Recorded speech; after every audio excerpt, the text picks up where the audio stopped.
Okay. Bien, vamos a pasar entonces a nuestra sesión de preguntas y respuestas. Dice acá, ¿hasta dónde se aplica la libertad cristiana en la definición de la liturgia?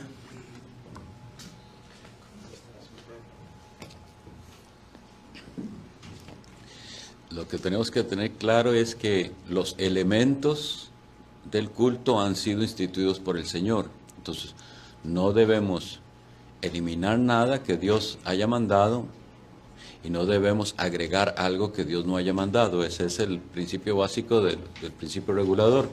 Entonces, los elementos son la oración, no es que podemos hacer un culto en el que no haya oración, debe haber oración.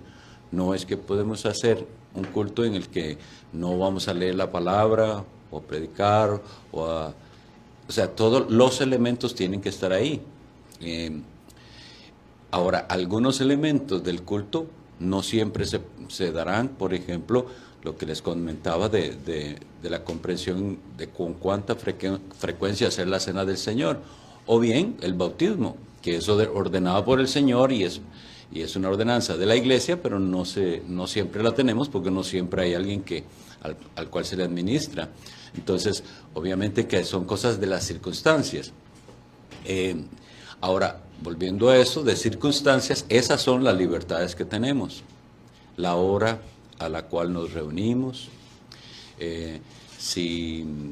como les decía, si tenemos nos vamos a sentar en qué, en bancas, en sillas, si va a haber, hay elementos, por ejemplo, que no, porque alguien pudiera, de hecho alguien alguna vez me lo dijo de esa manera, cuando yo decía, solo lo que Dios manda se debe hacer en el culto. Y entonces, vea, usted tiene micrófono, y la Biblia no dice que tiene que usar micrófono. Ve, se puede volver hasta algo así tan ridículo. No, eso es algo, nunca vamos a decir que no se puede hacer un culto sin micrófono o con micrófono. Son circunstancias las cuales, depende de la situación, se usan o no. Y de hecho, hay momentos donde no hace falta amplificación, por ejemplo. Pero si el lugar ya es muy amplio y los de atrás no están usando y podemos tener un sistema de sonido, entonces la usamos. Esas son las libertades. Todo lo que pudiéramos llamar circunstancias, no elementos. No, esas circunstancias pueden o no pueden estar, pero los elementos deben estar.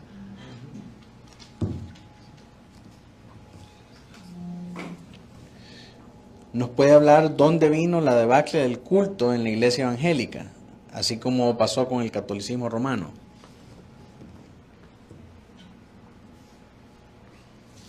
Bueno, hay que estudiar bastante de la historia para saber en qué maneras se fue ocurriendo eso. Digamos, en el caso de la Iglesia de Inglaterra, realmente fue que ellos eventualmente dijeron abrazar la reforma, pero seguían con costumbres que venían de la Iglesia de la Edad Media, del catolicismo romano. Entonces ellos nunca se desprendieron de ciertos elementos del catolicismo romano. Y así también dentro del luteranismo. Pero el puritanismo que creemos que representó ese movimiento celoso de las Escrituras, de volver a la Biblia y de ser regidos por la Biblia en todo, su influencia se dio entre presbiterianos, congregacionalistas, bautistas, pero eventualmente yo calculo que pudiera ser siglo XIX en adelante, que se comienzan a dar ciertas libertades y yo lo asocio también, esto es algo, una opinión particular, a el problema teológico. Cuando nosotros tenemos un alto concepto de Dios y de la soberanía de Dios, resguardamos la adoración bíblica.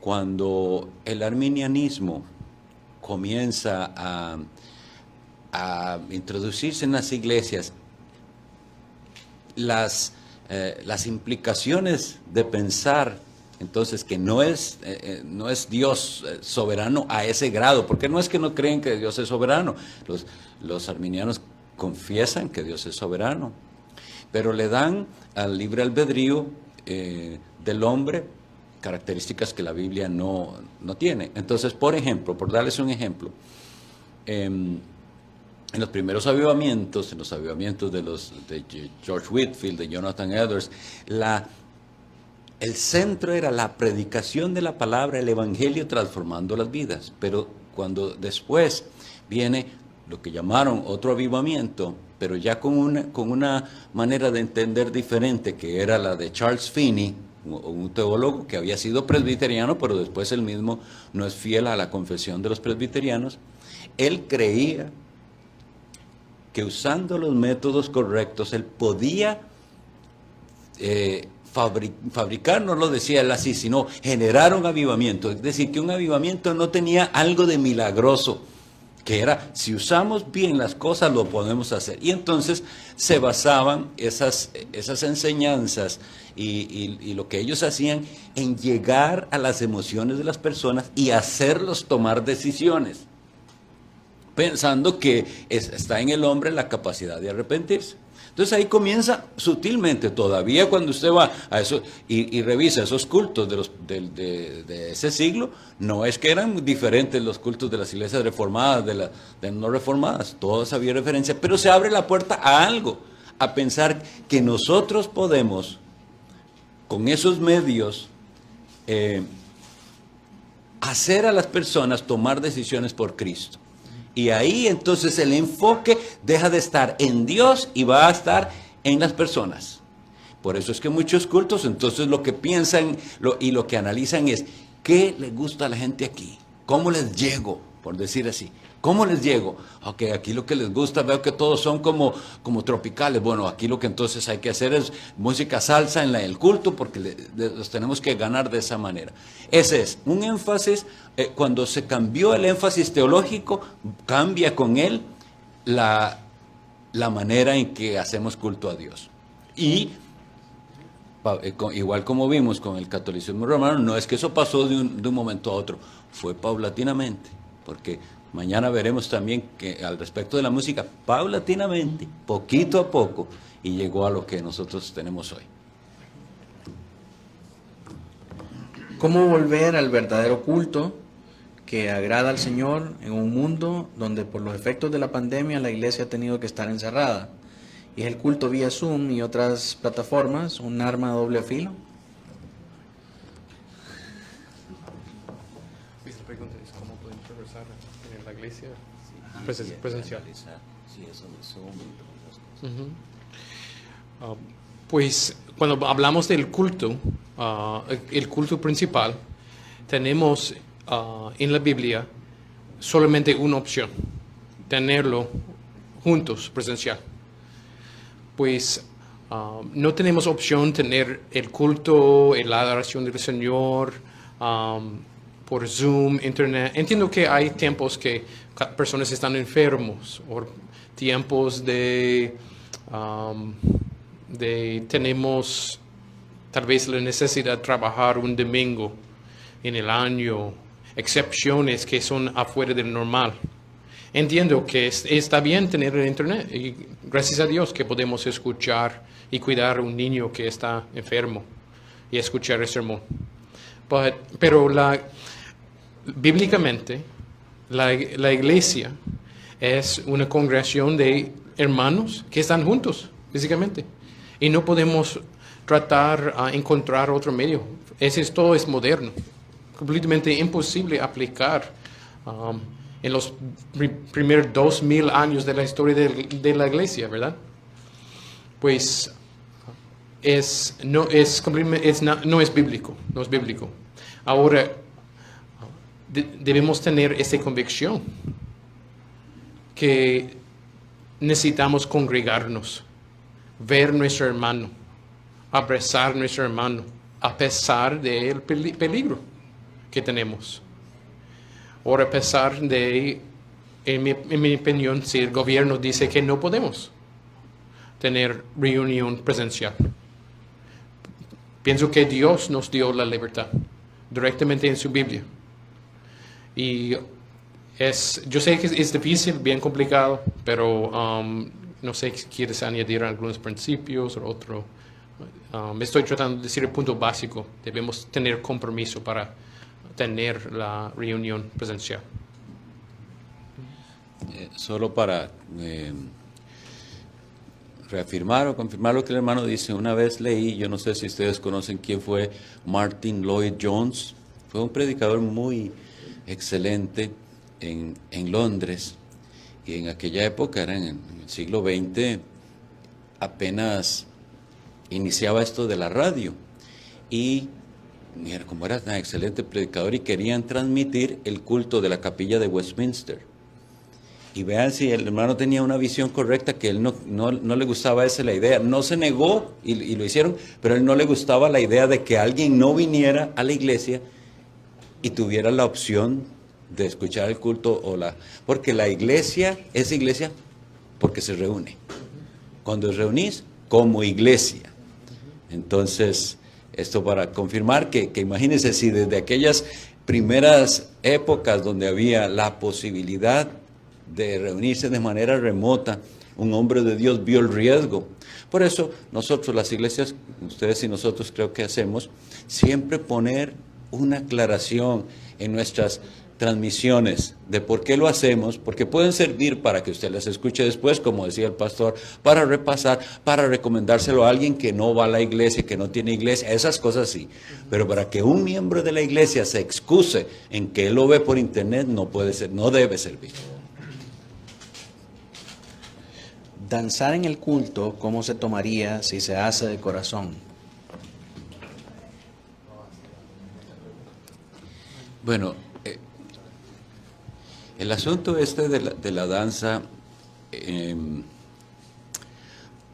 requiere explicarle a la persona que eso no es una práctica de adoración, no lo es. Y una manera sencilla es, haga esto.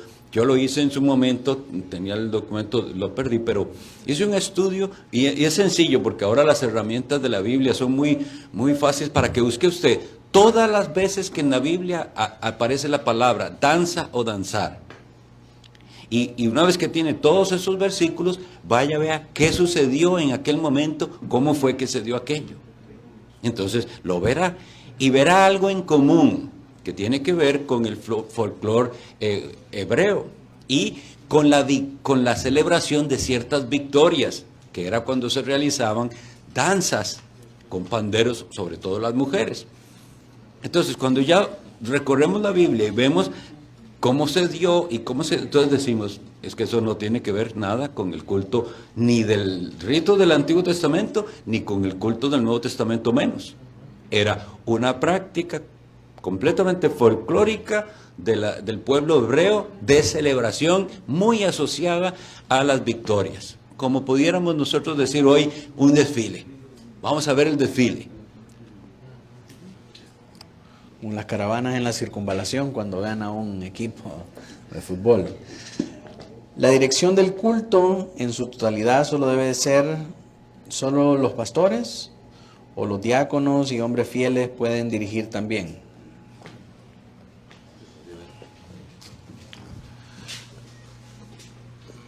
Pues pienso que la responsabilidad del pastor es dirigir y puede dar algunas responsabilidades a otros para ayudarles a preparar el ministerio, discipular hermanos que están preparando. Pero es bien importante para el pastor todavía guiar ese proceso y administrar ese proceso. No decir a alguien, ok, tú puedes hacer la música y voy a llegar y predicar el sermón. Y el pastor no piensa de cualquier cosa, de otra parte del servicio, solamente está enfocado en su sermón. Y otra persona está haciendo otra parte del culto. Ese no es bíblico, no es sabio. Si el pastor está administrando a otras personas por un tiempo, por algunas razones, tal vez alguien es mejor con la música, o necesita todavía administrar, gobernar el servicio, porque vamos a dar cuentas del Señor, porque Dios nos dio esa responsabilidad. no dio en el fin del día la responsabilidad a alguien que es mejor músico. ¿Me entienden? En el fin del día es el pastor para dar cuentas al Señor, cómo hace el culto. Pues esa es, sí, mi perspectiva. Es muy bueno lo que nos confirma el pastor Mark, porque lamentablemente, no sé si han oído, pienso que sí, que hay iglesias que tienen pastor de adoración, y entonces es el pastor que sabe eso, o líderes de adoración, dicen ellos, y el pastor. Y en cierta ocasión, un hermano pastor me dijo, fue a cierta iglesia, y vio ciertos elementos que le extrañaron ahí. Parece que ya era una iglesia donde se predica bien la palabra, pero ya tenían esas luces. Ustedes saben que las usan las luces y que bajan las luces y ponen neblinas y hacen cosas. Y este hermano le preguntó al otro que por qué sucedió eso. Y el pastor da esa como yo es que de esa parte no sé, porque yo estoy encargado desde la predicación. Eso es un fallo ministerial, porque el Señor, en esa palabra que nos explicó el pastor Mark Much, el obispo, que significa el griego episcopos, significa estar vigilante. Imagínense a un pastor que tiene a su rebaño, pero él no está acostado viendo hacia el cielo y no está vigilando. ¿Qué pasa ahí? ¿Cómo están? ¿Están comiendo bien? ¿Alguna se me escapó? Es vigilancia. Entonces el pastor no tiene opción de desentenderse de alguna parte de la iglesia. Lo que sí puede es, como dice el hermano, delegar ciertas responsabilidades a áreas en las cuales es ayudado por otros, pero no puede desentenderse.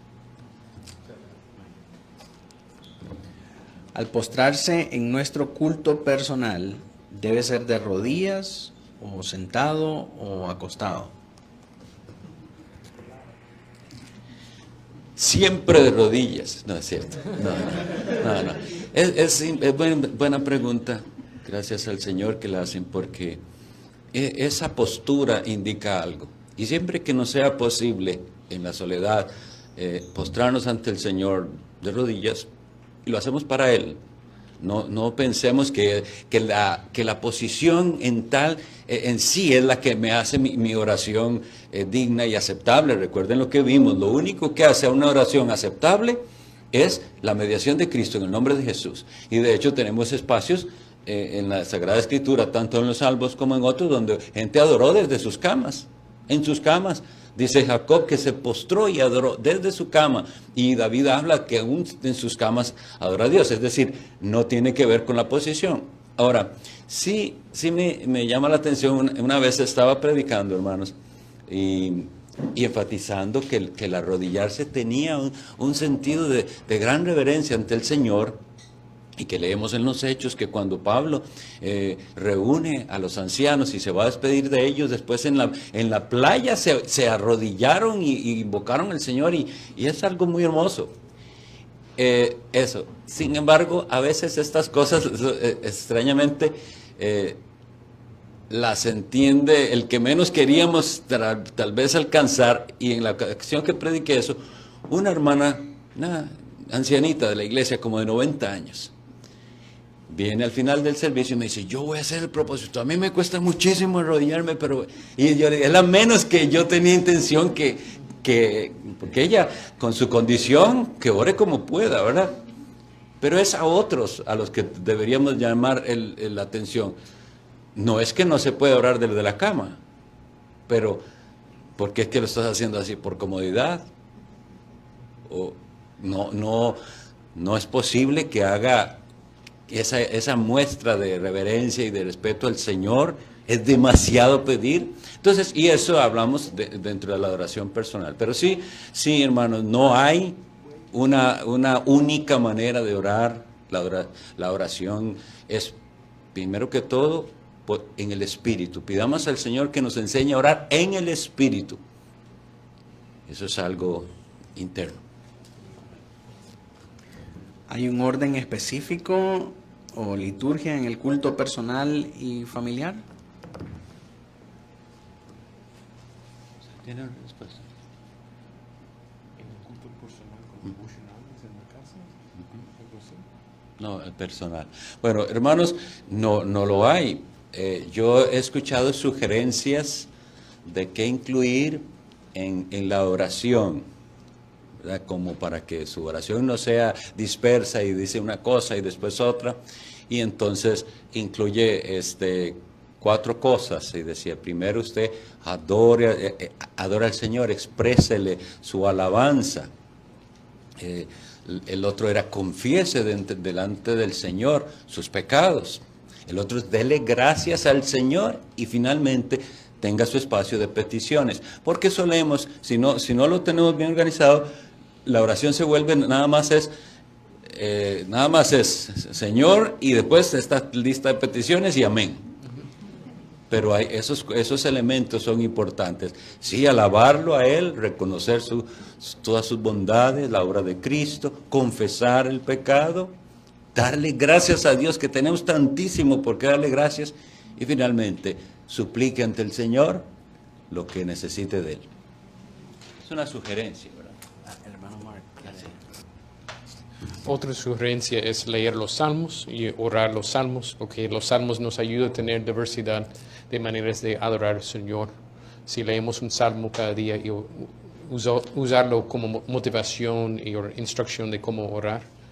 Y otro es la oración del nuestro Señor, que nos enseñó a orar algunos temas, pero no todas las oraciones en la Biblia siguen este patrón. Pero Él nos enseñó cómo empezar en adorar al Señor y decir que Él es santo, pensar de Él y su gloria. Y sí, podemos recordar cosas así y seguirlo. Siempre estoy abriendo mi Biblia, regresando a Mateo 6, pensando de temas. No quiero repetirlo como católico, sin pensar, pero recordar que el Señor merece todas las expresiones de adoración. La última pregunta de esta tarde: ¿puede una persona que tiene el deseo de ser pastor o diácono estar en el oficio a pesar de no cumplir con alguno de los requerimientos que nos habla Timoteo 3:15? Esto usted lo dio, si gusta. Que si puede ejercer aunque no tenga las calificaciones. Gracias, hermano.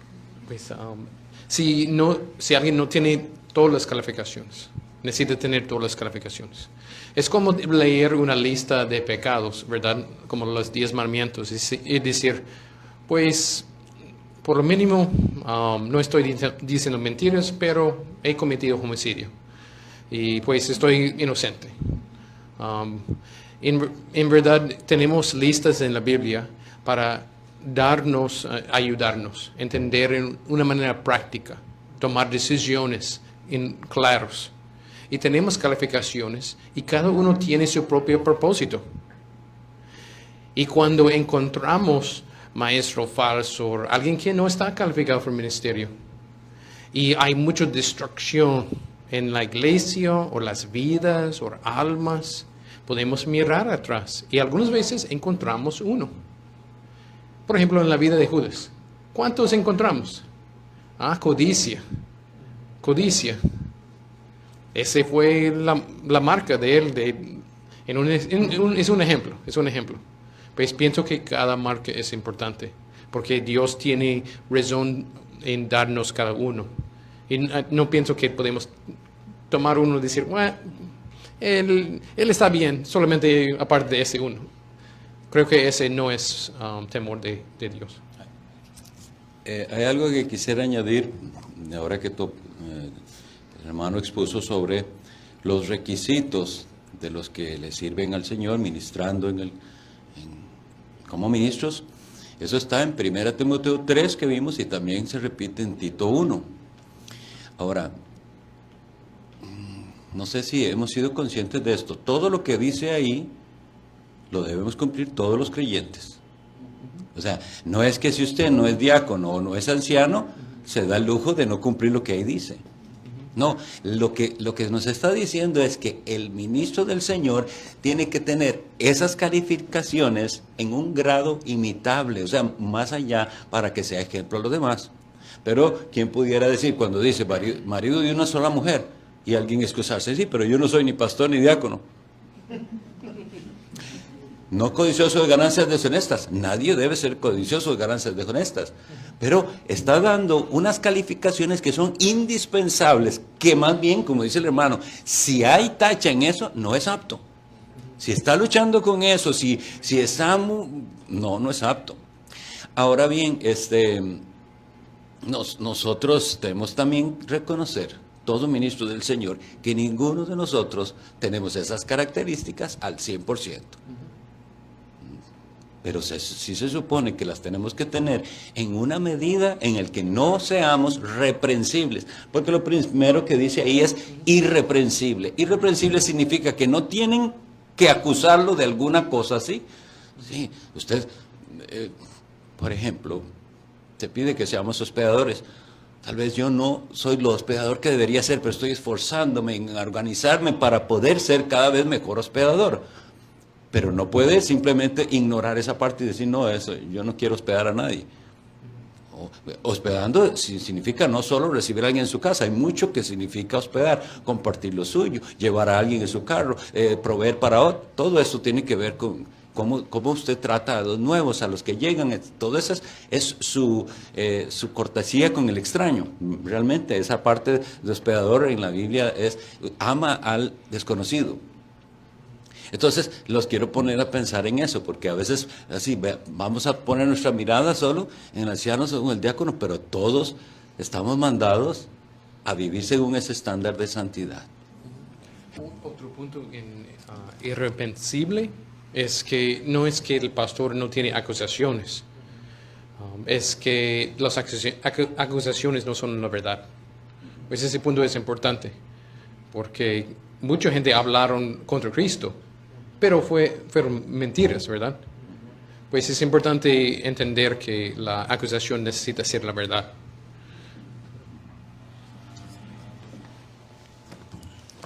En gloria al Señor, mis hermanos, llegamos al final de nuestra jornada para hoy sábado. Vamos a despedirnos orando al Señor.